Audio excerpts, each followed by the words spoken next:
This is the way. This is the way. This is the way.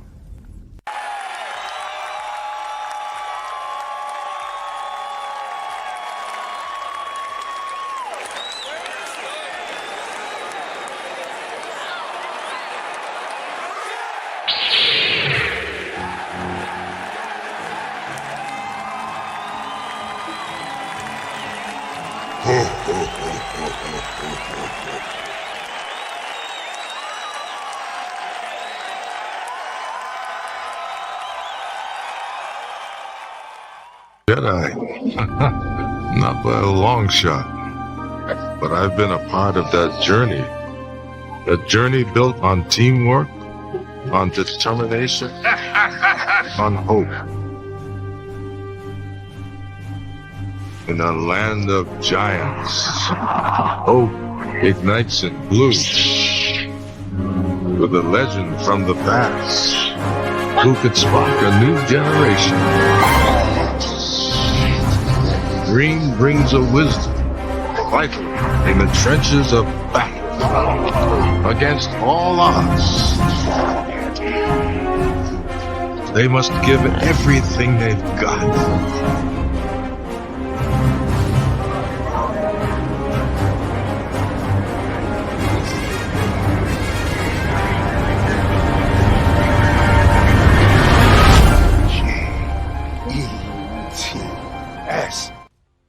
What's up, everybody? Welcome to the JETS-ALORIAN podcast here on the Sports Jedi Network. I'm your host, BX Sports Jedi Kev. We've got some breaking news coming in after last night's defeat for the New York Jets. They lose 23-20 at home at JetLife Stadium. You know, we know it's MetLife. I like to call it JetLife.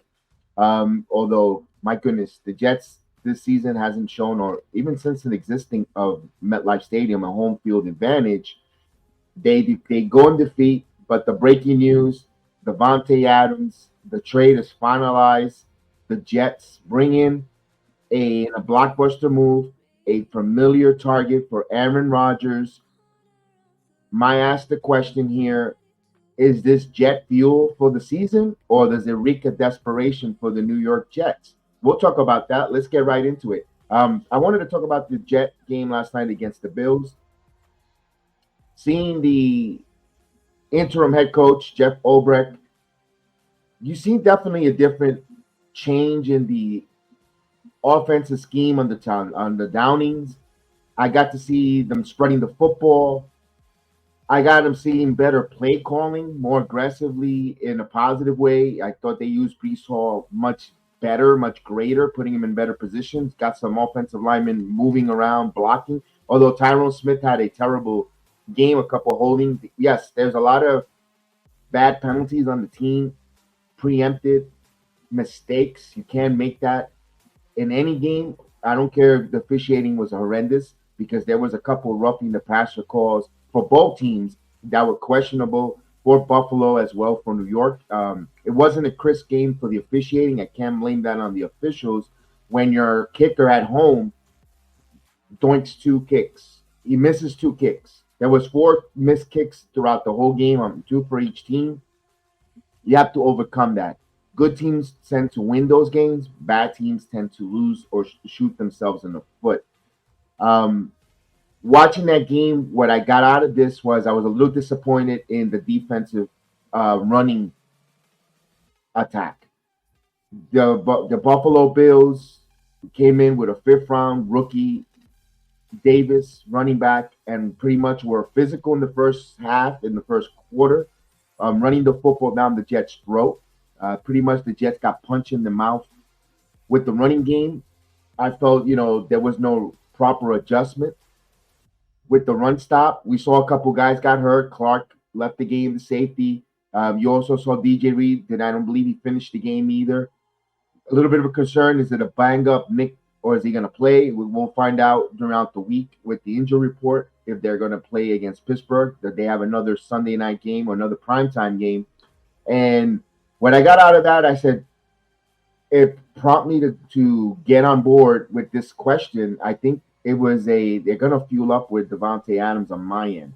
My opinion, my thought, I don't think it sounds for desperation when you have a 40-year-old quarterback I think we're past that point.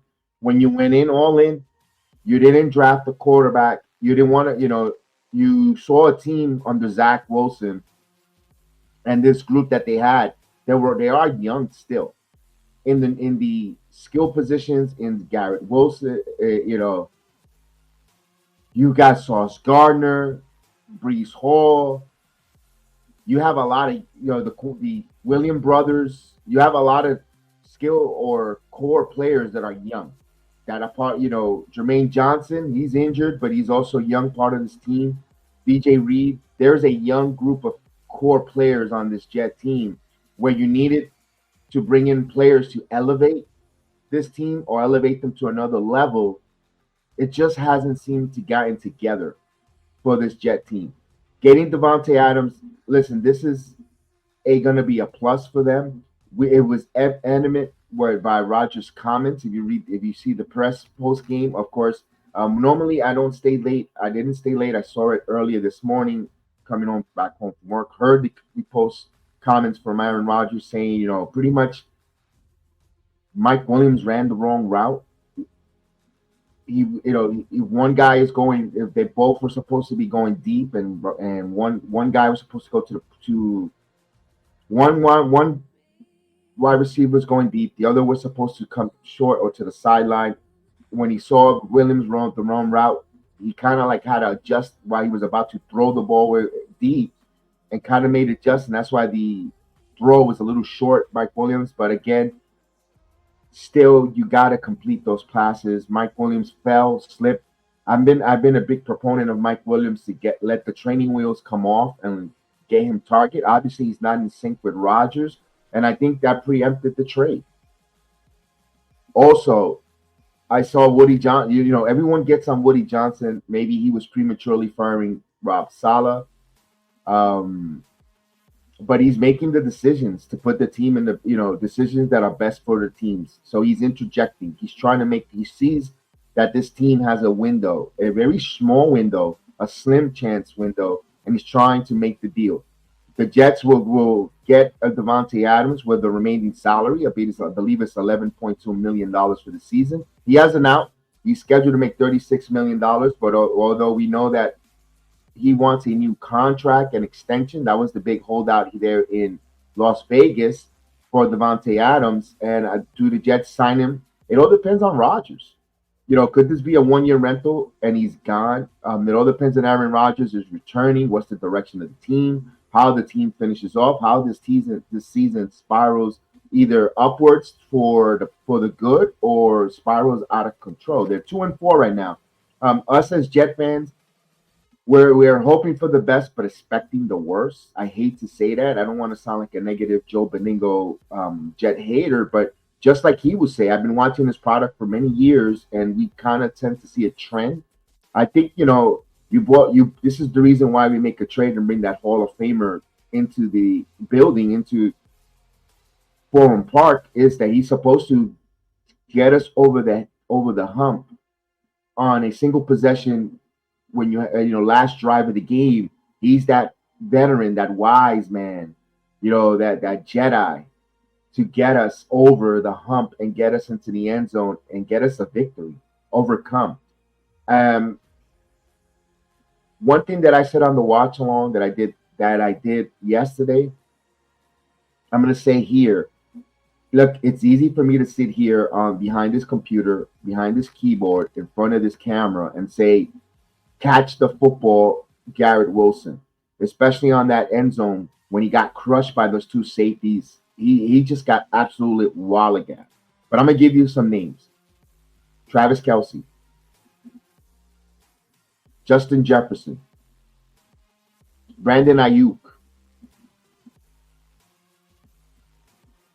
What are those, Jamar Chase, what are those players having? They're high-paid patch casters, tight end, wide receivers. They're making a lot of money. 95% of the time, those players, they grab those balls. They come up with those catches. They make hand on football even after getting walloped and crunched. And yes, I'm not going to compare him to this player because this player he's just famous for one play like that, and it's David Tyree who pretty much pinned the football, but he didn't get wally mapped, he didn't get crushed. He just happened to pin the football going down on his helmet. But you gotta try to make those kind of plays if you're Garrett Wilson. Gotta grab them. You gotta come up with that play. And again, it's easier for me to say that behind a keyboard, sitting here on my tuchus and behind the camera. I get it. I'm not there on the field getting crushed and wally map. But you gotta come up with that as well as the tight end had an opportunity there, drop, got hit. This team has a lot of drop passes. Granted or not, if it's too much of a fastball on Rodgers, and by the way, if you're a Jet fan and you saw the way Rodgers threw that Hail Mary, the way he was throwing the football down the field, and the tight window that he threw that Lazard for big key first down for was it 21 yards down the field, threading the needle right between two defenders, right, and only place where Lazard could get it going down. My goodness, that pinpoint accuracy from Rodgers, it's still there. That's why I think this is the Davante Adams deal is fueling up.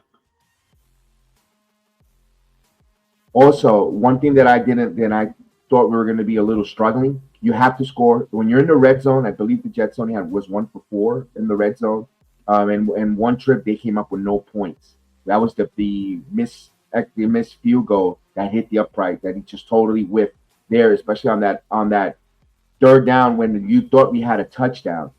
And it was negated by the damn holding call. Again, the officiating was very suspect. You can't blame that. You still got to execute your plays in the red zone. I thought Breece Hall had a really good game. I thought Breece Hall was very animated, very, very invested. But there's something a little bit still off with Hall. Especially going down the sideline when he had that opportunity. He should have put that football in the end zone when he got tackled. He made a move and he kind of came up. I don't know if he ran out. I don't think he ran out of gas. Instead of just going straight, he decided to cut allow the defender to come to him and get an angle to push him out of bounds. Again, easier said than done sitting behind a computer and saying and being an armchair quarterback, Monday morning quarterback. Here, it's easier said than done.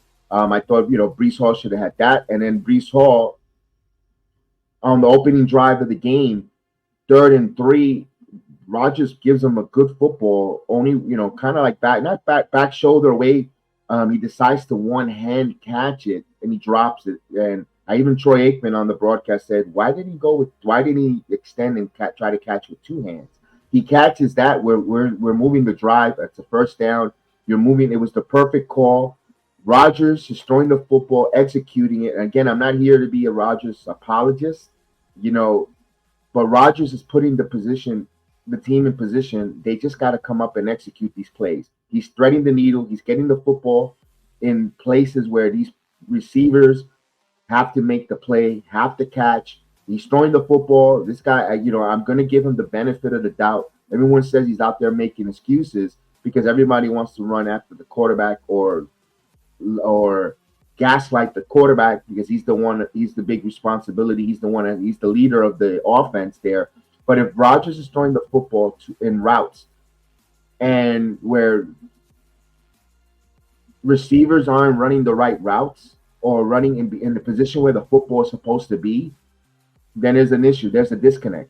Now, and where is the disconnect? Then you have to start looking at and they made the offensive coaching change. From Hackett, Downings got elevated. Now we have to start having a conversation. And look, it's going to take about 2 weeks. I said it on the watch along yesterday. I think it's going to take about 2 weeks to get everyone acclimated to the coaching schemes, the schematics, the new plays that they want to do. But they have to be coached up. Wide receivers coach. I need to see on the Jets. I don't even have a clue who's the wide receivers coach on this team. We need to see that. I knew it was Hines Ward back in the Cases days. I got to know who's we got to keep these coaching staff accountable. One thing I was very pleasantly surprised, or I guess there was long-hanging fruit, to be honest with you, seeing Downing sitting down next to Rodgers and conversating during the defense on the field.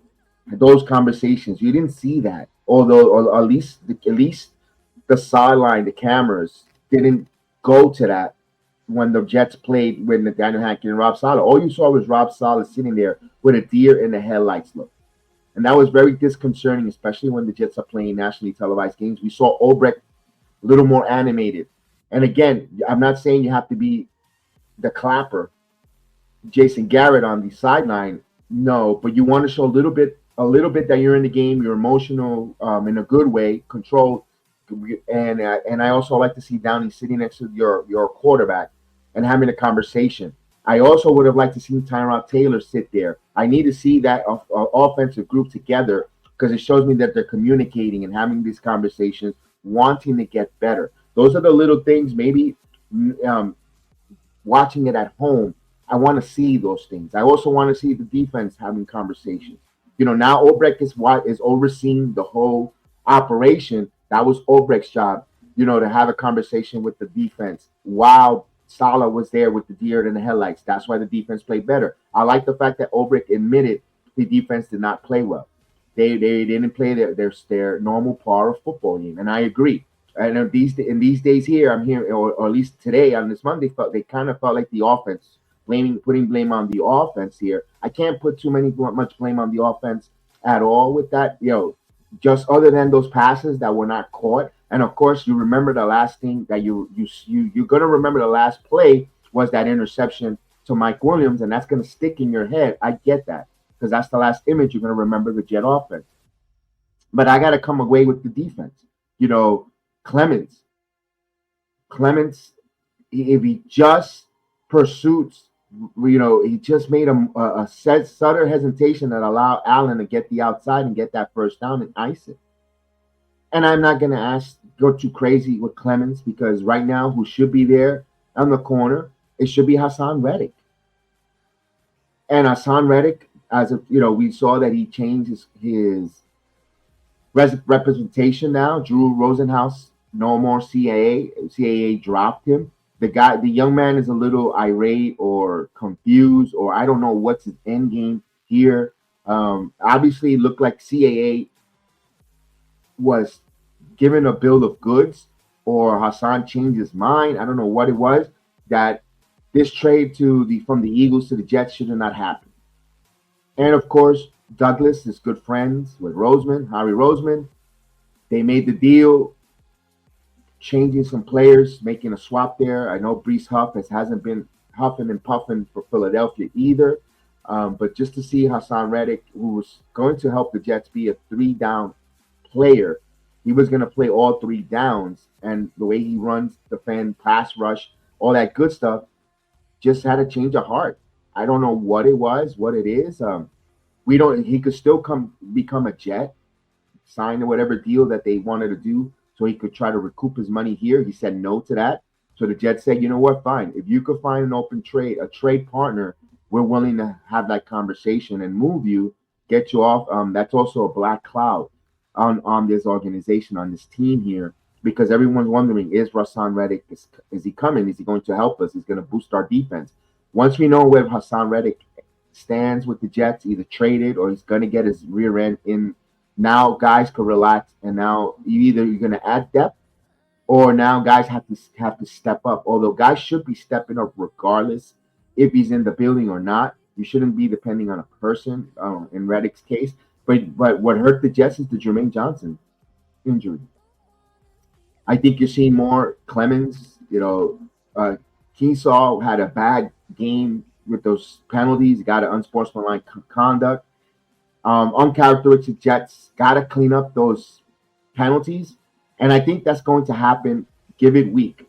I said 2 weeks, and of course the schedule is going to point in the Jets' favor the next 2 weeks. They've got Pittsburgh on a Sunday night, and they replay the Patriots. I understand they have a rookie quarterback. Could he be getting better? Could the game be slowing down? You never know with these rookies these days. Sometimes they could be uber talented. Look at Bo Nix. Came in here and wasn't so great, but he did enough to win the football game. Although you could argue the Jets did enough to lose that, gave that game to Denver. It is what it is. They still won the game. Bo Nix, could that happen with the Patriots, anything can happen on a given Sunday. So they have two games that they should, on paper, as of right now, as we speak, bringing in Davante Adams. I'm pretty sure they're going to bring him up to speed. I'm pretty sure he's going to play Sunday Night Football. We're going to see him on the field, even if it's a decoy there for Garrett Wilson and helping Garrett Wilson get more target. Not maybe he doesn't get the number one cornerback. Garrett Wilson could cook. I did see a lot of very encouraging from Garrett Wilson in the slot. Maybe you can move Garrett Wilson in the slot, Adams on the outside, and they have Lazard, or vice versa, where and Rodgers, depending where Rodgers wants to go with the football, he could trust and so forth. I thought I would have liked before the Davante Adams deal. We knew the Davante Adams deal was going to happen. I kind of wanted to see Rodgers work with Gibson a little. Gibson is a speedster. And I know Gibson right now is a special teamer for a reason. He was a free agent signing on this team. But I kind of would have liked to see Gibson, but maybe he's not it. Rodgers feels that, at his age, the clock is ticking. He's going to get him someone that he's going to have trust, timing issues, and not would have, could have, or guessing if this person is going to run the right route, is going to be there, and is going to make him look like a fool with some interception or underthrowing the football where the receivers aren't. I get the move. Why Woody Johnson did this and Joe Douglas. It feels like a Woody Johnson get it done to Douglas, and I guess Douglas is going to have to obey and listen to the owner, because Douglas might be on the hot seat at the end of the year. Although personally, I know this is not going to be the popular opinion among us Jets fans. I like Joe Douglas. And I like Joe Douglas as your general manager. People are going to say, why? Well, look at the young players he's brought in here, picking up. And it doesn't matter if he had a lot of first-round picks that year when he got Jermaine Johnson, Sauce Gardner, and, of course, Garrett Wilson. But they're developed. There are players. They brought them in here. They're here. They're playing. They played well their first year. You know what? There's been a lot of first-round picks that the Jets have brought in the past that hasn't done anything on all across the football. But to hit on three who are cornerstones of your franchise, it's a big plus. It says a lot for him. I understand everyone's going to hold him against the Zach Wilson deal, picking him, but they just got enamored with a football player that threw the football down the field on a pro day that was with no pads, no one rushing him, that he had a great arm strength, especially in that building. And they just had it. They were desperate for a quarterback. There was really much the only, not really. We could go back in circles about that draft. Trevor Lawrence hasn't been lighting it up either. And look at Jacksonville. Lawrence has not been lighting it up. So, yes, you got to hit your quarterback correctly. Also, I think that Hackett, remember, Greg Knapp was supposed to be the quarterback's coach to help Zach Wilson. Unfortunately, he had that motorcycle accident and lost his life. Then you brought LaFleur, who was a rookie offensive coordinator. Yes, I think they got a lot out of Zach Wilson. Second year, you bring Nathaniel Hackett in. I think Nathaniel Hackett was supposed to. We all knew it was supposed to be Rodgers. Was supposed to be the offense catering. He gets hurt last year. One thing I got to say, Nathaniel Hackett never reorchestrated his offense to help Zach Wilson in his game. And I know Zach Wilson couldn't make the underthrows, the underneath throws, the checkdowns. Yes, I understand it was a little bit of detriment to his team, to the team on his quarterback play. Also, that offensive line thing. It's not, again, this is revisionist history, not to go on and on and on. We've seen the film. We've seen the movie. Some of us left early on those movies. Some of us wanted our money back. It was bad. Now, let's turn the page here. We got Rodgers in the game. We got Rodgers hopefully healthy, although he's been taking a lot of beating. The one thing you want to say, if you want to get bothered with Joe Douglas early here, the offensive line hasn't played well. But Moses Moody returned yesterday from some injuries. Tyrone Smith might be getting to the end of being washed. Not yet. I still think I think Buffalo might have been a bad matchup. Look, we're all entitled to have one bad day. Brees Hall had a horrible game against Denver. Rodgers, I think, had a bad game against Minnesota. It happens. NFL players have one or two bad games in a 17-week season. We're not perfect. We don't always have our A game or our fastball every day 365 days of a year. I get that. I get that. We just can't have that constantly, and you can't make self-inflicting mistakes with the techniques and holding. Allow pass rushers to come free and easy without being blocked. You're defending people that are not there. You're defending You're defending John Cena where you can't see him, and you're defending no one around you and allowing the pass rushers to come in. You got to know the chip block. Also, I'm noticing with Brees Hall, certain blitz, either he steps in the pocket and you see the safeties come around the corner, totally free shot. Maybe he's got to stay in just a little more and see the field on his passing assignments. All of that, you know what that is called? That's all coaching. My question is, what are we doing in Florham Park throughout the week before preparation? I need to see better preparation with the offensive line coach. Personally, I thought when I was surprised Salah got fired. I thought the offensive line coach was going to get fired. Other than Nathaniel, and sending a message to Nathaniel Hackett that you're next on the hot seat, I need you to change your plays. I didn't think Woody Johnson was going to go with an extreme. I was expecting to hear offensive line coach was removed of his duty, and he was going to get the scapegoat because the offensive line was horrific. But no, they did what they did. I got to see what's going on with coaching. I got to see what's going on with those coaches in those meeting rooms. Those are the questions that I would love a Rich Samini, and others, the beat writers for the New York Jets, to be asking these questions. What's different with the coaching? Are we looking at film? Are we making the proper adjustments? Why the pre-snaps penalties here in week 6? You guys been together now 6 weeks. You could say this is game 2 of the regular season, like a lot of people say. The preseason, the first 4 games in the NFL season. You hear that narrative all across now. That they treat them like preseason games. The NFL offenses start ramping up after week 4. Start seeing real football. Well, if that's the case, the Jets are 0-2. If you want to go that route, but you got to get going. I think you got to get Davante Adams in the building. But again, you have to start coaching up these teams and putting them in the proper scheme. The run block, the pass block. I thought Rodgers cannot continue to get hit. We're going to see Tyron Taylor in this, and Rodgers might miss a couple games if this continues to get beat down from Rodgers. Rodgers is getting the football out as fast as possible. You could see it when he moves the football quick. It's accurate. It's moving, and so forth. But again, it all starts with the pass rush, with the pass attack, the blocking scheme, the ability to run the football. When you got guys dynamic like Hall and like Allen, you got to mix them up. Sometimes call me a relic, call me old-fashioned. I kind of would like to see them under center with a lead blocker for our running backs with a fullback, but they don't have that. They don't run that. And the I formation get it going in power football, but again, easier said than done. But that offensive line does not show you that they could get that push to open up holes for our running backs to hit it clean and just go out there and get 7 yards per carry. Or heck, at this point, give me 4 yards per carry, and and then with Rodgers' ability to throw that football with the quickness, you got 2 downs to get a first. You can mix it up. But they have not shown that ability, guys.